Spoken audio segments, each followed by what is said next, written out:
اعوذ باللہ من الشیطان الرجیم بسم اللہ الرحمن الرحیم۔ السلام علیکم ورحمۃ اللہ وبرکاتہ۔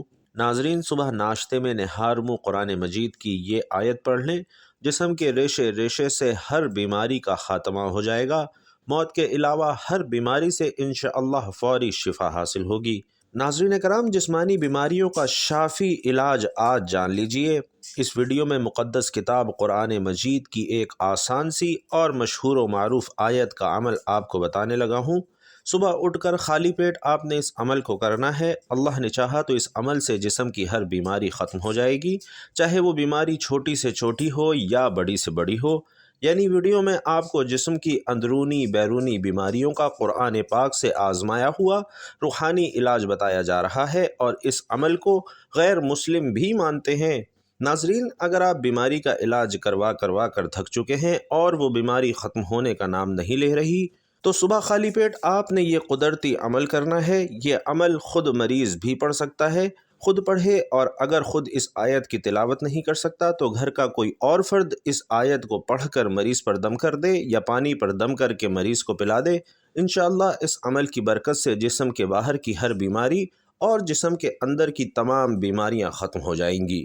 ناظرین، جس کسی نے بھی اس عمل کو کیا، انشاءاللہ اس کی وجہ سے اس کے جسم میں موجود دیگر بیماریاں جیسا کہ گیس، کاہلی، سستی اور کمزوری وغیرہ بھی صرف اس عمل کی وجہ سے ختم ہو جائیں گی۔ دل کے امراض کا علاج اس عمل میں اللہ نے رکھ دیا ہے۔ مصائب و آلام اور رنج و غم سے مکمل نجات کے لیے آپ اس عمل کو ایک بار خود ضرور آزمائیں۔ اور اب آپ یقیناً سوچ رہے ہوں گے کہ یہ مشہور صورت کون سی ہے اور اس کا وظیفہ کیسے کرنا ہے۔ تو ناظرین، مکمل تفصیل آپ کو بتاؤں گا، لیکن یہاں آپ کو یہ بات بھی بتا دوں کہ اس عمل سے لوگوں نے کیا کچھ پایا ہے۔ ایک بھائی کا کہنا تھا کہ اس عمل کو اگر صبح کے وقت کر لیا جائے تو پریشانی، بیماری، ٹینشن وغیرہ ختم ہو جاتی ہے اور رزق کی فراوانی بھی جاری ہو جاتی ہے۔ بلکہ بھائی کا یہ بھی کہنا تھا کہ اس چھوٹے سے وظیفے سے ہر مسئلہ حل ہو جاتا ہے۔ اس عمل کو پڑھتے ہوئے انہیں 6 سے 7 ماہ ہو گئے۔ صبح کے وقت پڑھنے سے میری زندگی میں بہت سی مثبت تبدیلیاں آئیں اور اس عمل کی برکت سے میری 20 سال کی بیماری محض 5 دن میں ختم ہو گئی۔ میری ایک بیماری تقریباً 20 سال سے تھی، جس سے میں بہت تنگ آ گیا تھا اور ہر قسم کی انگریزی ادویات کا استعمال کیا۔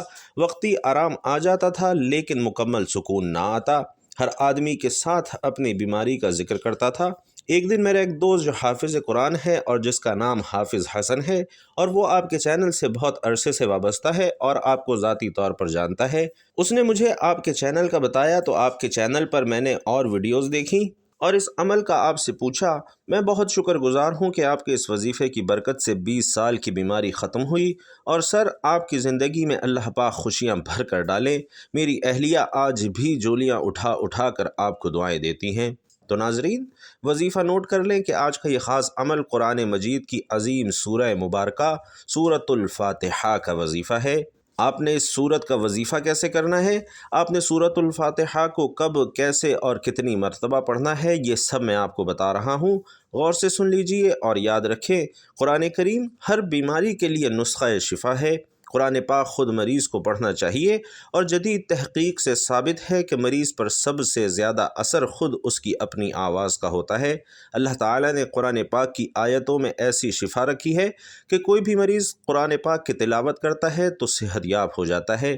اللہ تعالیٰ نے قرآنی آیات میں ہمارے لیے زندگی رکھی ہے، لہٰذا اگر کسی بیمار یا سست خلیے پر اللہ کا کلام پڑھا جائے تو وہ خلیات تر و تازہ ہو جاتے ہیں، ان میں زندگی بحال ہو جاتی ہے اور امراض کی مدافعت کی قوت بڑھ جاتی ہے۔ یہی سے ہمیں یہ روشنی بھی ملتی ہے کہ مخصوص امراض پر مخصوص قرآنی آیات پر دم کر کے پانی پینے سے اللہ کے فضل و کرم کی بدولت شفا ملتی ہے۔ اللہ نے پوری انسانیت کے لیے تا قیامت مکمل ضابطہ حیات، ایک نور مبین، ایک کتاب مقدس قرآن مجید حضرت محمد صلی اللہ علیہ وسلم کے ذریعے عطا فرمائی، جس میں اللہ نے زندگی کے تمام شعبوں، عبادت، ریاضت، شجاعت، عدالت، امانت، سخاوت، تہذیب و تمدن، بود و باش، قیام و طعام، لین دین، پیار، محبت، غرض ہر پہلو پر ایک مکمل ضابطہ حیات دے کر بھیجا اور کوئی پہلو تشنا نہ چھوڑا۔ قرآن پاک ہی ایک مکمل ضابطہ حیات ہے، اور قرآن مجید ہی ایک ایسی کتاب ہے جو نہ صرف ہدایت کا ذریعہ ہے بلکہ شفا کا بھی مکمل ذریعہ ہے۔ قرآن مجید میں ارشاد باری تعالیٰ ہے کہ لوگوں تمہارے پاس رب کی طرف سے نصیحت آ گئی ہے، یہ وہ چیز ہے جو دلوں کے امراض کی شفا ہے، اور جو اسے قبول کر لے ان کے لیے رہنمائی اور رحمت ہے۔ اے نبی کہہ دو کہ یہ اللہ کا فضل اور مہربانی ہے کہ یہ خبر اس نے بھیجی، اس پر تو لوگوں کو خوش ہونا چاہیے۔ قرآن مجید مردہ لوگوں کے لیے آب حیات، دلوں کے لیے طمانینت بخش ہے، لوگوں کو ان کے رب کے حکم سے تاریکی سے نکال کر روشنی کی طرف لاتا ہے اور صراط مستقیم پر گامزن کرتا ہے۔ جس کا قول قرآن مجید کے مطابق ہے وہ صادق ہے، اور جو اس کے احکامات پر عمل پیرا ہوتا ہے وہ کامیاب ہے۔ صحابہ کرام رضوان اللہ تعالی علیہم اجمعین کا طرہ امتیاز تھا کہ وہ دنیا میں ایسے زندگی بسر کرتے تھے گویا کہ جیتا جاگتا قرآن پاک ہو۔ وہ قرآنی آیات میں غور و فکر کرتے تھے اور حقیقی معنوں میں اس کی تلاوت کرتے تھے، اس کے مطابق اپنی زندگی بسر کرتے تھے اور اس ہی کی طرف دعوت دیتے تھے۔ عذاب کی آیتوں سے ان کے دل دہل جاتے تھے اور رحمت کی آیتوں سے ان کے دل روشن اور معمور ہو جاتے تھے۔ صحابہ کرام رضوان اللہ تعالی علیہم اجمعین قدم قدم پر قرآن مجید سے ہدایت حاصل کرتے تھے، اور اسی لیے وہ دنیا میں عزت سے مشرف ہوئے اور دنیا کی سعادت کے حقدار بنے، بلند درجات پر فائز ہوئے اور دونوں جہانوں کی کامیابیوں سے سرفراز ہوئے۔ قرآن مجید میں اللہ تعالی ارشاد فرماتے ہیں کہ یقیناً یہ قرآن وہ راستہ دکھاتا ہے جو بہت ہی سیدھا ہے، اور ایمان والوں کو جو نیک اعمال کرتے ہیں اس بات کی خوشخبری دیتا ہے کہ ان کے لیے بہت بڑا اجر ہے۔ ناظرین، حضرت عبداللہ بن مسعود رضی اللہ تعالی عنہ سے روایت ہے کہ حضور صلی اللہ علیہ وسلم نے فرمایا کہ جس نے قرآن مجید کا ایک حرف پڑھا اس کے لیے ایک نیکی ہے، اور ایک نیکی 10 نیکیوں کے برابر ہے۔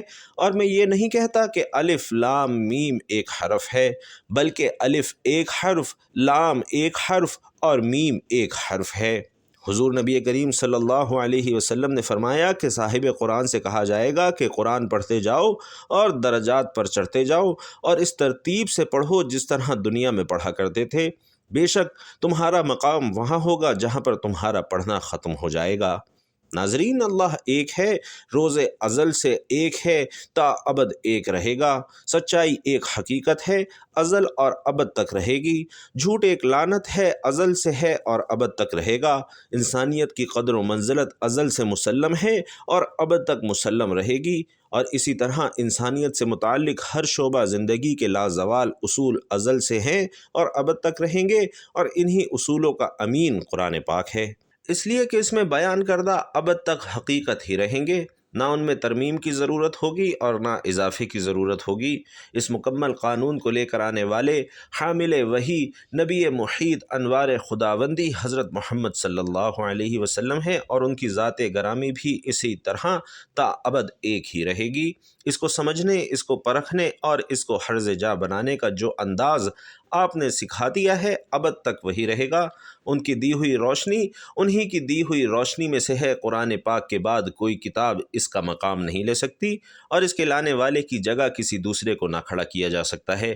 اور حضور صلی اللہ علیہ وسلم کی صداقت و نبوت اور لازوال نبوت بھی قرآن پاک کے مکمل ضابطۂ حیات ہونے کی دلیل ہے۔ اس میں پورا نظام حیات عطا کیا گیا ہے جس پر عمل پیرا ہو کر انسانیت اپنا کھویا ہوا وقار اور گمشدہ متاع عزیز یعنی جنت بھی حاصل کر سکتی ہے۔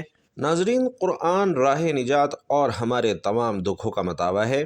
قرآن مجید میں فرمایا گیا، اور ہم قرآن کے ذریعے وہ چیز نازل کرتے ہیں جو مومنوں کے لیے شفا اور رحمت ہے۔ اللہ خالق و مالک نے قرآن کا مقصد بیان کرتے ہوئے ارشاد فرمایا کہ وہی تو ہے جس نے ان پڑھوں میں سے انہی میں سے محمد صلی اللہ علیہ وسلم کو پیغمبر بنا کر بھیجا، جو ان کے سامنے اس کی آیتیں پڑھتے اور انہیں پاک کرتے اور اللہ کی کتاب اور دانائی سکھاتے ہیں، اور اس سے پہلے تو یہ لوگ صریح گمراہی میں تھے۔ دوسرے مقام پر فرمایا کہ وہ اللہ بہت برکت والا ہے جس نے قرآن مجید کو اپنے بندے محمد پر نازل فرمایا تاکہ وہ سب لوگوں کے لیے آگاہ کرنے والا ہو جائے۔ اسی اللہ یکتا کی حکومت اور سلطنت ہے آسمانوں اور زمین کی، اور اس نے کوئی اولاد نہیں بنائی اور نہ کوئی اس کی سلطنت میں شریک ہے۔ اس اللہ نے ہر چیز کو پیدا کیا ہے اور مناسب اندازے پر رکھا ہے۔ اسی طرح ایک اور مقام پر قرآن کی عظمت کا یوں اظہار کیا گیا کہ ہمیں تاروں کی منزلوں کی قسم، اگر تم سمجھو تو یہ بڑی قسم ہے کہ یہ بڑے رتبے کا قرآن ہے جو کتاب محفوظ میں لکھا ہوا ہے، اسے وہی ہاتھ لگاتے ہیں جو پاک ہیں، پروردگار عالم کی طرف سے اتارا گیا ہے، کیا تم اس کلام سے انکار کرتے ہو اور اپنا وظیفہ یہ بناتے ہو کہ اسے جھٹلاتے ہو؟ ناظرین، مذکورہ بالا آیات قرآنی سے معلوم ہوتا ہے کہ قرآن کا مقصد انسان کے عقائد اور اعمال اور اخلاق کی تطہیر کر کے رب کے پسندیدہ بندے بنا کر اس کے اصلی مقام یعنی جنت اور رضا الہی کی شاہراہ مستقیم پر گامزن کرانا ہے، تاکہ انسانیت اپنا کھویا ہوا مقام دوبارہ حاصل کر لے جو اس کی شامت اعمال کی بنا اس کے ہاتھوں سے جاتا رہا ہے۔ یہ قرآن مجید اتنی عظمتوں اور رفتوں کا حامل ہے کہ اگر ایمان کے جذبے کے ساتھ محض اس کی تلاوت کر لی جائے تو وہ بھی مومن کے لیے انتہائی اجر و ثواب کا باعث ہے۔ قرآن مجید سے تعلق استوار اور مضبوط سے مضبوط تر رکھنا ہی مومن کا شعار ہے۔ یہ نازل ہی اس لیے ہوا ہے کہ ہم اپنا تزکیہ کر لیں اور اپنے مربی اور آقا پالنہار اللہ رب العالمین کے پسندیدہ بندے بن جائیں، اور یہ قرآن معمولی چیز ہرگز نہیں کہ ہم اسے محض ایک کتاب سمجھیں، بلکہ اس میں ہمارے لیے دنیا اور آخرت کی کامرانیوں کا مکمل لاہ عمل موجود ہے۔ اس کے علاوہ قرآن مجید دلوں کا زنگ دور کر کے اسے صاف شفاف بناتا ہے۔ سرور کائنات صلی اللہ علیہ وسلم کا ارشاد عالی ہے کہ دلوں کو زنگ لگ جاتا ہے جس طرح لوہے کو پانی لگ جانے سے زنگ لگ جاتا ہے۔ صحابہ نے عرض کیا کہ یا رسول اللہ، پھر انہیں کس طرح صاف کیا جائے؟ تو آپ صلی اللہ علیہ وسلم نے فرمایا کہ موت کو زیادہ یاد کیا کرو اور قرآن مجید کو کثرت سے پڑھا کرو۔ اسی طرح دوسرے مقام پر فرمایا کہ جو اپنے رب سے کلام کرنا چاہے تو اسے چاہیے کہ قرآن مجید پڑھے۔ ناظرین، یہ بات پورے وثوق سے کہی جا سکتی ہے کہ قرآن پاک میں تمام امراض کے لیے شفا ہے، یہ امراض ذہنی ہوں یا جسمانی ہوں یا جادو ٹونے وغیرہ کا نتیجہ ہو، اور شفا کے لیے ضروری ہے کہ مریض کا پختہ عقیدہ بھی یہی ہو کہ قرآنی آیات کو پڑھ کر پھونکنے سے اس مرض سے نجات مل جائے گی۔ اللہ تعالیٰ نے قرآن پاک کی ہر آیت میں جسے پڑھ کر پھونکنے سے مرض چلا جاتا ہے۔ یہ الگ بات ہے کہ ہمیں شفا کا باعث بننے والی زبان کا علم نہیں جسے اللہ تعالیٰ قرآن پاک میں سموئے ہوئے ہیں۔ ہمیں قرآنی آیات پڑھنے کے سلسلے میں محنت کرنا چاہیے۔ ہمیں یہ یقین سچے دل سے کرنا چاہیے کہ قرآنی آیات پڑھ کر پھونکنے سے ہمیں شفا ہوگی۔ اللہ فرماتے ہیں کہ یہ تو ایمان والوں کے لیے ہدایت اور شفا ہے۔ یہ ایمان والوں کے لیے شفا کا باعث ہے اور کفار اس کو نہیں سمجھ سکتے۔ اللہ کی رحمت بہت وسیع ہے اور ہر شخص اس کو اپنے ظرف اور ہمت کے مطابق حاصل کرتا ہے۔ اللہ تعالیٰ کے رحم کو تمام سمندروں کی گہرائی ملا کر ڈالا جائے تو بھی اس کی وسعت اور گہرائی ختم نہیں ہو سکتی۔ یہ حاصل کرنے والے پر منحصر ہے کہ وہ اس کو کیسے اور کتنا حاصل کر سکتا ہے۔ اللہ تعالیٰ فرماتے ہیں، اے لوگو، تمہارے پاس تمہارے رب کی طرف سے ایک ایسی چیز آئی ہے جو نصیحت ہے، اور دلوں میں جو روگ ہیں ان کے لیے شفا ہے اور رہنمائی کرنے والی ہے اور ایمان والوں کے لیے رحمت ہے۔ ناظرین، قرآن مجید ہر قلبی، روحانی، جسمانی اور نفسیاتی بیماریوں کے لیے شفا ہے۔ قرآن خود بیان کر رہا ہے کہ دلوں کے روگ یعنی حسد، کینہ، بغض، منافقت، ڈپریشن وغیرہ ان کے لیے شفا ہے۔ اللہ تعالیٰ کا ذکر روح کی غذا ہے اور جسم کو طاقت اور توانائی بخشتی ہے۔ ناظرین کرام، انسان کی بیماریوں میں اس کی خوراک کا بھی عمل دخل ہوتا ہے، اس لیے اللہ تعالیٰ انسان کو جسمانی بیماریوں کا علاج بتا رہے ہیں۔ حضرت ابن مسعود رضی اللہ تعالی عنہ سے مروی ہے کہ رسول اکرم صلی اللہ علیہ وسلم نے فرمایا، تم لوگ شفا دینے والی دو چیزوں یعنی شہد اور قرآن کو لازمی پکڑو۔ جسم کے کسی حصے میں درد ہو تو سورۃ الفاتحہ پڑھ کر دم کیا جاتا ہے۔ سورۃ البقرہ جادو اور نظر بد کے آثار کم کرتی ہے۔ معوذتین سے دم کرنا بھی حدیث سے ثابت ہے، جیسا کہ حضرت عائشہ صدیقہ رضی اللہ تعالی عنہا فرماتی ہیں کہ نبی کریم صلی اللہ علیہ وسلم نے جس مرض میں وفات پائی اس میں اپنے اوپر معوذتین پڑھ کر دم کرتے تھے۔ جب آپ صلی اللہ علیہ وسلم کو زیادہ تکلیف ہوتی تو میں اس کو پڑھ کر دم کرتی اور آپ صلی اللہ علیہ وسلم کے دست مبارک کو برکت کے لیے آپ صلی اللہ علیہ وسلم کے جسم مبارک پر پھیرتی۔ ناظرین، حضرت امام بطال رحمۃ اللہ علیہ معوذتین کے بارے میں فرماتے ہیں کہ اللہ تعالیٰ نے ان میں ایک ایسا راز رکھا ہوا ہے جو ان کے علاوہ کسی اور صورت میں نہیں، کیونکہ یہ جامع دعائیں ہیں جن میں ساری بری چیزوں سے پناہ مانگی گئی ہے، سحر، حسد، شیطان کے شر اور اس کے وسوسے سے، اور اس کے علاوہ دوسری چیزوں سے حفاظت کے لیے معوذتین سے بہتر کوئی نسخہ نہیں ہے، اور یہی وجہ ہے کہ آپ صلی اللہ علیہ وسلم بھی اسی پر اکتفا کرتے تھے۔ ہمیں معلوم ہونا چاہیے کہ قرآن پاک خود مریض کو پڑھنا چاہیے، کیونکہ جدید ترین تحقیق سے ثابت ہوا ہے کہ مریض پر سب سے زیادہ اثر خود اس کی اپنی آواز کا ہوتا ہے۔ کسی بھی انسان کی آواز کے مقابلے میں خود مریض کی آواز اس کی بیمار خلیوں پر زیادہ اثر ڈالتی ہے۔ تو مریضوں کو ہمارا یہی مشورہ ہوگا کہ وہ اپنے مرض سے متعلقہ سورت کا عمل خود پڑھ کر اپنے اوپر پھونکیں۔ اور سورۃ الفاتحہ کے وظیفے کا طریقہ یہ ہے کہ صبح اٹھنے کے ساتھ ہی، یعنی جب آپ نماز کے لیے اٹھیں تو آپ وضو کریں اور پہلے نماز پڑھ لیں اور اس کے بعد یہ وظیفہ کریں۔ اگر نماز کا وقت زیادہ پڑا ہوا ہے تو آپ اس وظیفے کو پہلے کرنے کے بعد میں بھی نماز پڑھ سکتے ہیں۔ اور آپ نے سورۃ الفاتحہ کو اس طرح سے پڑھنا ہے کہ جب آپ سورۃ الفاتحہ کو 9 بار مکمل پڑھ لیں تو آپ نے اللہ رب العزت کا مبارک نام یا رحمن یا اللہ 9 مرتبہ پڑھنا ہے، اور پھر اس کے بعد دوبارہ فاتحہ 9 بار پڑھنی ہے، اور ساتھ ہی یا رحمن یا اللہ 9 مرتبہ پھر پڑھنا ہے، اور تیسری مرتبہ پھر سورۃ الفاتحہ کو 9 بار پڑھنا ہے، یعنی کہ سورۃ الفاتحہ 27 بار پڑھی گئی، اور آپ نے 27 بار ہی اللہ تعالیٰ کا مبارک نام یا رحمن یا اللہ پڑھا، اور اس کو پانی پر دم کر دینا ہے۔ اگر مریض نے اپنے لیے عمل کیا ہے تو خود اس پانی کو پی لے، اور اگر کسی نے مریض کے لیے کیا ہے تو بھی اس مریض کو پلا دے۔ انشاءاللہ تعالی مریض کو ہر بیماری سے اللہ تعالی شفا بخشے گا۔ ناظرین، رسول علیہ الصلاۃ والسلام کا فرمان ہے کہ سورۃ الفاتحہ میں موت کے علاوہ ہر مرض کے لیے شفا ہے۔ تو آقائے دو جہاں صلی اللہ علیہ وسلم کا فرمان اس بات کی ضمانت دیتا ہے کہ سورۃ الفاتحہ پڑھتے رہنے والوں پر آسانیاں پیدا ہوتی ہیں۔ جو کوئی بھی سورۃ الفاتحہ کا عامل بن جاتا ہے، اس کا بے تحاشا ذکر کرتا ہے، تو ایسے لوگوں پر معاشی تنگی نہیں ہوتی، انہیں غیب سے رزق ملے گا، بیمار ہوں گے تو جلد صحت یاب ہو جائیں گے۔ اگر کسی مریض کی تیمارداری کے دوران اس کی شفا کے لیے اس کا ہاتھ پکڑ کر 7 مرتبہ سورۃ الفاتحہ باوضو پڑھی جائے تو وہ جلد صحت یاب ہو جاتا ہے۔ ناظرین کرام، علاج بالقرآن کو فعال بنانے کا ایک طریقہ یہ بھی ہے کہ مریض سوتے ہوئے بھی توجہ کے ساتھ قرآن مجید کی تلاوت سننے کا اہتمام کریں۔ مریض بلکہ عام صحت مند انسان کو بھی یہ بات معلوم ہونی چاہیے کہ نیند کے عالم میں بھی انسانی دماغ کام کرتا رہتا ہے۔ دماغ قرآن پاک کی آواز سے متاثر ہوتا ہے، اور بے شک یہ قرآن ہدایت اور رحمت ہے۔ وہ لوگ جو کسی بھی جسمانی، روحانی الجھن یا ذہنی کرب میں مبتلا ہوں تو انہیں چاہیے کہ صبح، دوپہر، شام آنکھیں بند کر کے سورۃ الفاتحہ 9 بار پڑھیں اور 7 روز تک متواتر پڑھتے رہیں۔ ہر دفعہ پڑھنے کے بعد آدھا گلاس پانی آنکھیں بند کر کے 3 بار دل میں اللہ کہہ کر 3 گھونٹ میں پی لیں، اور اس صورت سے جسمانی اور روحانی سکون آپ حاصل کر سکتے ہیں۔ آپ ہر طرح کے مسائل اور رنج و غم سے محفوظ رہ سکتے ہیں۔ تو سورۃ الفاتحہ کو اپنا ورد بنائیں۔